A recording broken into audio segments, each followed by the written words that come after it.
Taking only my valuables, I dash out of the house, running down the busy streets towards the train station. I run up the stairs of the station. At the platform, I wait for the train to my hometown as I try to suppress my anxiety. I look around nervously to see if anyone is following me, but I don't even know what I'm running from. I don't know why I've had to give up on the honeymoon I was looking forward to and have ended up being forced to run. But I'm trying to flee from this town as I trusted my husband telling me to run. My name is Megan. I'm an office worker who just turned 30. Despite always feeling like a newcomer, I found myself in a position to teach others before I knew it, leading a busy life. I have a fiancé, Bob, and we're getting married next year. Bob is my colleague at work, and 3 years younger. He's so mature and reliable that my colleagues often tease me, saying, "We can't tell who's older." He's a man who commands trust from superiors and subordinates alike, handles household chores flawlessly, and I think he's an ideal partner for marriage. Except for one thing. One weekend, we needed to visit my in-laws' house together. As we opened the door to the living room, 2 women are relaxing, sipping tea. "Welcome home, Bob." "Welcome back, Bobby." Ignoring me completely, the women greet him with sparkling smiles and Bob sighs. "Why is Catherine here again?" "Well, Catherine is like a daughter to us, right?" "Right, Mom? Oh, if I become Bobby's wife, I'll really be your daughter." "Oh, how wonderful." Bob sighs again as my mother-in-law and Catherine start giggling and making a fuss. I was filled with the urge to go home right then and there. Catherine is a neighbor of my in-laws and Bob's childhood friend. They've been close since they were babies, up until high school. Catherine has beautiful eyes and a slender figure, and with her expertise in acting cute, she's the type of girl that men can't leave alone. For some reason, she's fixated on Bob. And it started right after Bob told his parents about our engagement. She's been aggressively texting Bob, inviting him out for drinks, and whispering things like, "I'll feel sad if you get married," and "Didn't you propose to me when we were little?" I felt uneasy at Catherine's assertiveness and asked Bob if he was interested in his cute childhood friend. To that, he made a disgusted face. "She juggled 5 guys at once in the soccer team in high school. In college, she seemed to only date men who had girlfriends or wives. I'm too scared to marry a woman with no sense of chastity like that." Well, you're right. I was taken aback by Catherine's lack of fidelity, but relieved to know that Bob was not swayed by her. But my mother-in-law is on Catherine's side. She's trying to push me out by flaunting her closeness with Catherine. Apparently, she doesn't like me because I'm older than her son, taller, and work too hard for a woman. She seems to be unaware of Catherine's wildness and thinks that Catherine, who at first glance appears elegant and obedient, would be easy to handle and boast about as a daughter-in-law. Because of those two, we faced the worst possible experience at our wedding a month later. Unbelievably, Catherine, who wasn't even invited, showed up at the reception. And she wore a pure white dress, which of course only the bride is supposed to wear. Of course, it wasn't as lavish as a bridal gown, but the fact that it was white didn't change. And she was the center of attention in the venue in many ways. What was even scarier was that during the reception, she had the audacity to sit at the family table where my mother-in-law was. During our slideshow, and even during our friends' speeches, I couldn't help but be bothered by her chatting it up with my mother-in-law. When they approached our table at one point, my husband argued with them, as he tried to hold back his anger. "Catherine, you weren't invited, and you're wearing a white dress. And sitting at the family table, what the heck are you thinking? What are you doing, Mom?" "But it's my childhood friend's wedding. I can't not celebrate it, and white matches my skin the best." "Oh, I agree. The white dress looks really good on your fair skin. You look the best in this venue. I requested the seat because you forgot to prepare it. Don't worry, I'm sharing the meal with her." Ugh. My husband, unable to vent his frustration, looked down in despair. Looking at my father-in-law, who was at the family table, he had an apologetic look on his face. Although my father-in-law is a decent man, he's weak-willed and probably got bulldozed over by his wife. We've been eagerly preparing and looking forward to this day for nearly a year. It's so frustrating I feel like crying, but if I cry now, it will only please these two. I'm not going to show them my tears. When I raised my face and smiled at Catherine, I saw the corners of her eyes twitch. Coming to celebrate even though you weren't invited? Catherine, you're really thoughtful of your friends, aren't you? Huh? Catherine grimaced. And it's so nice of you to share half your meal. Please do share half of your favorite filet mignon as well. Oh, my mother-in-law's eyes wandered. Oh, it's almost time for me to change outfits, so please step back.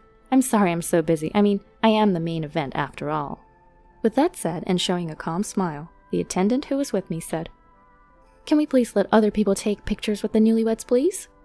Then kindly move them out of our way. I was grateful for her excellent work. Catherine glared at me for a moment with demonic eyes, but then immediately plastered on a cutesy, idol-like smile and left. I'm sorry I'm not the weak woman who would cry and wail. Thanks to the excellent attendant and the staff, the reception turned out all right. I was exhausted, but aside from those two, I received heartfelt blessings from everyone else and was able to fully appreciate the happiness. We didn't start living together right after our marriage. Since job transfers are announced at the end of the fiscal year, we thought it would be safer to find a new home afterwards. So, for our honeymoon trip planned 2 weeks after the wedding, we each planned to leave from our own homes and meet up at the airport. Once we start living together, there'll be fewer chances for rendezvous, so I thought it'd be fun to do something that feels like we're still dating. The destination for our honeymoon is Italy.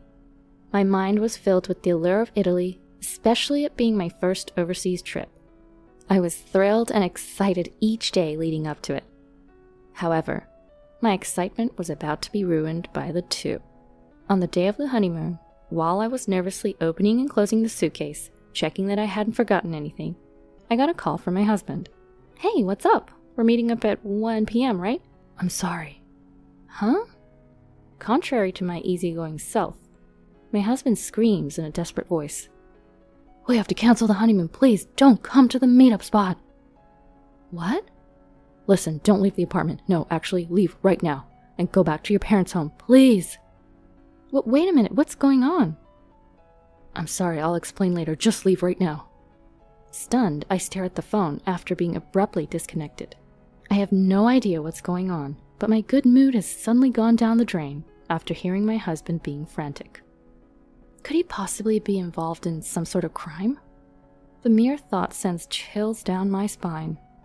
With my legs about to buckle from all the anxiety, I force myself to move and decide to return to my parents' home as per my husband's instructions. Naturally, my parents are in a panic. Their daughter, who was supposed to be going on her honeymoon, has come home with a pale face. Seeing the disgraceful behavior of my mother-in-law at our wedding, they were even more worried. Even if I wanted to explain the situation, I too was at a loss because I didn't know why I was there. Then I got a call from an unknown number. I sensed something was not right. It was the police.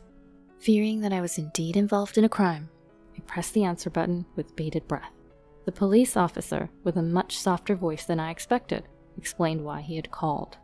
We got a call about a couple of women screaming and banging on your apartment door. They seemed quite agitated, so we took them into custody. The older woman claims to be your mother.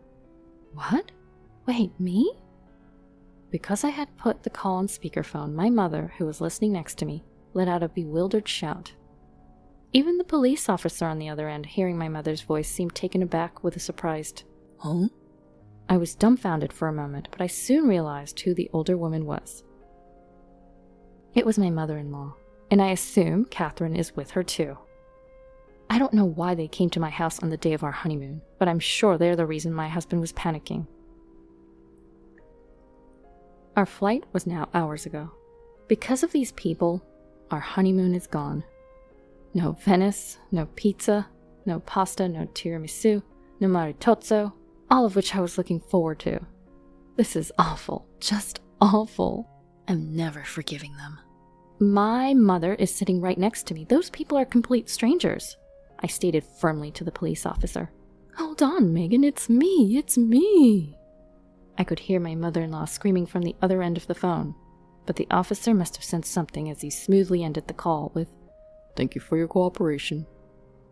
I suspect that my mother-in-law and the others came to my apartment with the intention of causing me harm.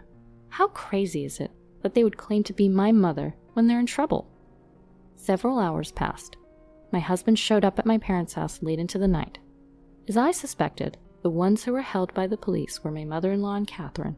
Somehow, they found out that we were meeting at the airport, and they had planned to stop me from going to Italy. Then, Catherine planned to run up to my husband, waiting at the airport, and lie to him, saying, "Your wife has run off with another man," planning to comfort my distraught husband, and maybe even take my place on our honeymoon and deepen their relationship. I wonder if they really thought they could easily take my place right before departure. It's not like this lie wouldn't be exposed when we returned from our honeymoon. What short-sighted thinking, I thought. But their dreadful plan didn't end there. After stopping me, they intended to take me to a man my mother-in-law had chosen. To my mother-in-law's 50-year-old unemployed brother. For that purpose, they had Catherine's cousins waiting in a car, which gave me chills. If this plan went through with my mother-in-law's brother and me, and my husband and Catherine, my mother-in-law thought we probably wouldn't be able to stay as a couple. It was a terrifying plan. How my husband found out about this terrifying plan was thanks to my father-in-law. He happened to hear my mother-in-law and the others making plans and secretly contacted my husband. My husband was planning to do a little work before heading to the airport, so when my father-in-law called, he was still at work. He immediately called me in a panic. By the time he delegated his work to a colleague and arrived at my apartment, my mother-in-law and the others had apparently already been taken away. After that, he went to the police with my father-in-law, sorted out various things, and finally managed to get here. My husband apologized profusely for the actions of my mother-in-law and the others, and for our cancelled honeymoon. He did everything he possibly could, and seeing how worn out he had become in just one day, I couldn't bring myself to blame him. But I will never forgive my mother-in-law and Catherine. I will never forgive them no matter what. From that day on, I switched from defense to offense. First, I claimed for the cost of repairs to my apartment door that they had destroyed, various fees to the management company, and the cancellation fees for the honeymoon. Apparently, they were enraged, thinking I was playing hooky, and kicked the door, and even hit it with a nearby fire extinguisher. The door was a new high-end one that I had just replaced, so the repair cost was high. I also had splurged on the honeymoon, so everything in total came close to $20,000. Of course, they resisted. "No, I'm not the one to blame. It's Bob who won't admit he loves me." All I wanted was your happiness, Bob. Huh, I get it. Bob, you really are kind. If you're not willing to pay, we're going to court. Court? If we go to court, we'll also pursue the fact that you tried to kidnap my wife. The costs and the amount claimed are likely to increase. At the mention of the word court, the mother-in-law began to tremble, and Catherine began to sob. "But Bob, you forgive me, right? I'm your precious girl, aren't I?" I'll never forgive you. Eek! Catherine let out a small shriek at the cold glare of my husband. "But I love you so much, it's cruel. You do love me too, don't you, Bob?" There's no way I could love a woman who casually dates 5 guys at once or goes out with a married man. What? 5 guys? The mother-in-law looks at Catherine in shock.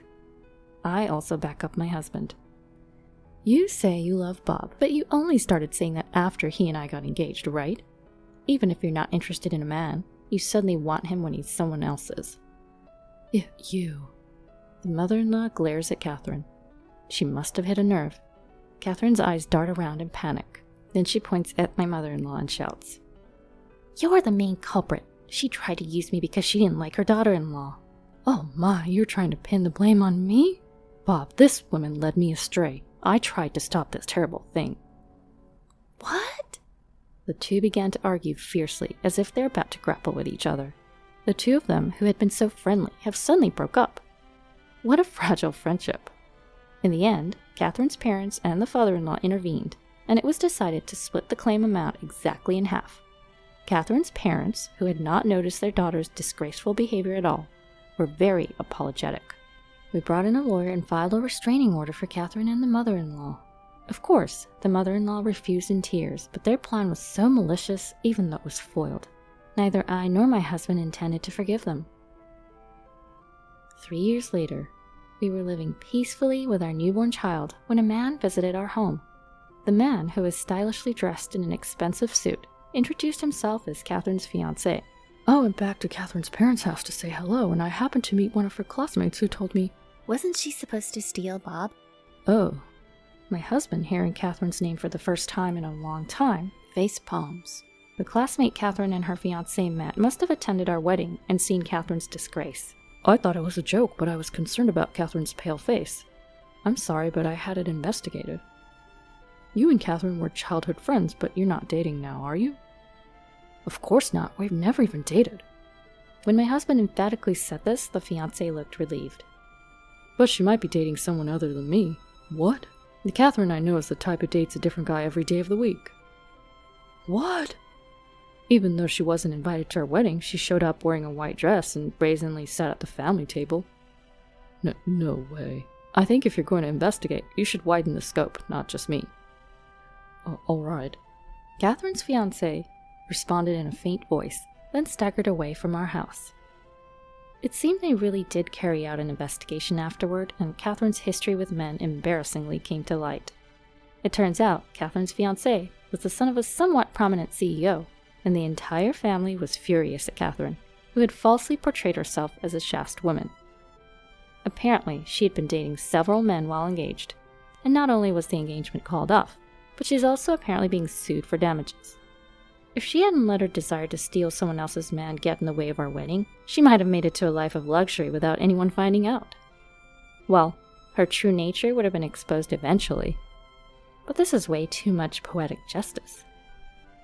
My mother-in-law seems to be fretting over not being able to meet her first grandchild. She's apparently watching with bated breath as my father-in-law cheerfully brings baby supplies over to our house. There have been several instances where baby clothes were sent via my father-in-law, but I sent them back without even looking at them. Catherine was dumped by her fiancé and drowning in debt, and my mother-in-law was unable to see her beloved son and grandchild. Right now, them being neighbors, they seem to get in a catfight every time they see each other. The neighbors who have to witness these ugly disputes are certainly not enjoying it. Hey Megan, how about we visit the Miami Seaquarium on the second day, and on the third day, let's head to Key West. I heard there's the Overseas Highway. Sounds beautiful. I also want to eat seafood at a Cuban restaurant. I want to swim with the fishies. This year, as our son turns 3, we're planning to take the honeymoon we never got to have. Our destination is Florida. The main goal is to show our son dolphins. Of course, we also plan on trying all the food specialties like Cuban food. We haven't given up on Italy, which we had to put off because our son is still too young. It may be far off in the future, but if it's with my husband, we can make it happen. All because I feel so content and happy every day.